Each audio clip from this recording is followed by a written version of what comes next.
mother always said, no matter what questions they ask, no matter what comments they have, you just nod your head and say yes. Regardless if it's true or not, you just have to nod and believe that it's true about you.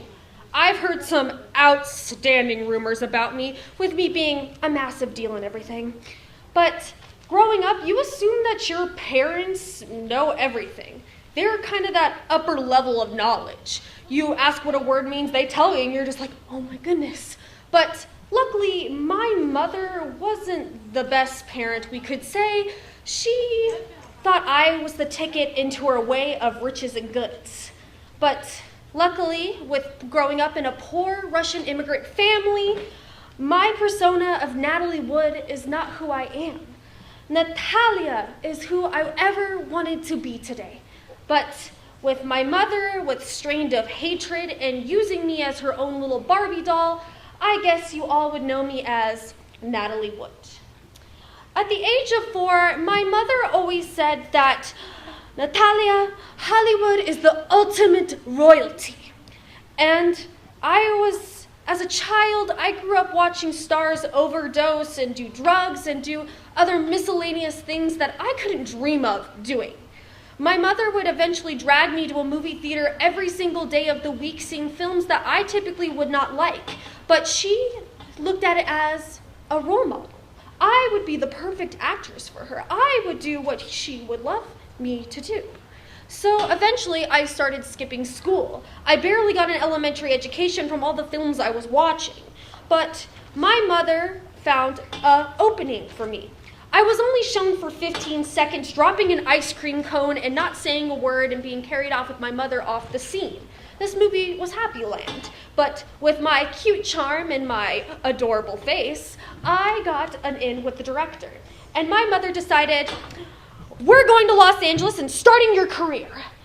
And as a 6-year-old, that terrified me. Aren't 6-year-olds supposed to be playing in the background with their friends and family, tossing a ball around? But no, I must be prepped and primed for anything that comes towards me. Once I moved to Los Angeles, I was starred in Miracle of 34th Street, where I played a tiny child. During the filming of Miracle of 34th Street, I didn't need a script, directions, or anything. I'd get behind that camera and just go with the flow. And luckily, since my mother has prepped and primed me for so long, it worked. It seemed like I was going line for line as it was. But after a Miracle of 34th Street, I was bouncing back and forth from set to set, using British accents, Russian accents, American accents, and I became involved in an identity crisis. I started becoming more of a 22-year-old in an 8-year-old's body. I lost sense of who I was. And once the producers and directors decided to change my Russian last name to Wood, I had a couple words to say to my mother. Imagine a 9-year-old complaining to their mother that I have an Americanized name. But soon I had to settle for Natalie Wood as publicity started going left and right with my name, saying it's too difficult to pronounce. What's so difficult about Ziplava? Anyway, after Miracle of 34th Street, I starred in over 150 films up until I was 18. Once I became 18, I decided that the childhood scheme wasn't really for me anymore. I wanted to grow up and be that sexy icon of Hollywood glamour, but no one would take me seriously, since most child actresses around this time died down, like Shirley Temple. But I was dedicated on being the sexy icon of the 1960s. But once I starred in Rebel Without a Cause with James Dean, he shortly got in a car accident.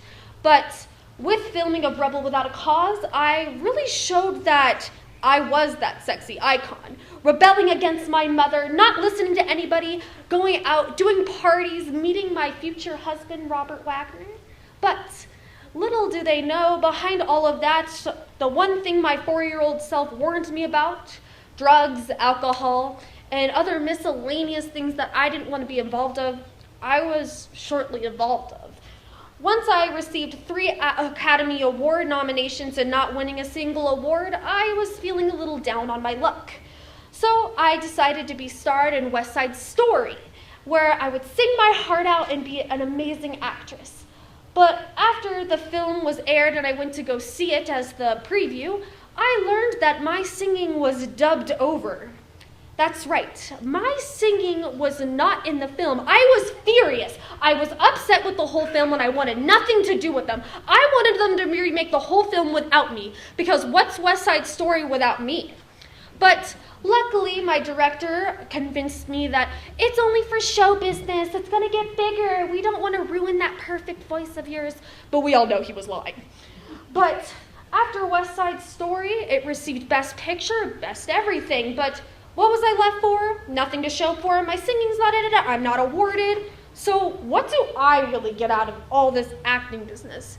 Sure, my mother gets all my money, but if I quit, my family demolishes, they lose their house, my siblings won't be able to go to school, my whole family rests upon my shoulders. But luckily, my husband and I have been taking a year off of Hollywood, and I assume to not be there for 2 more years.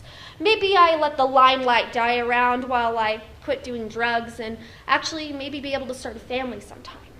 But before I go back to Los Angeles, I can take some questions.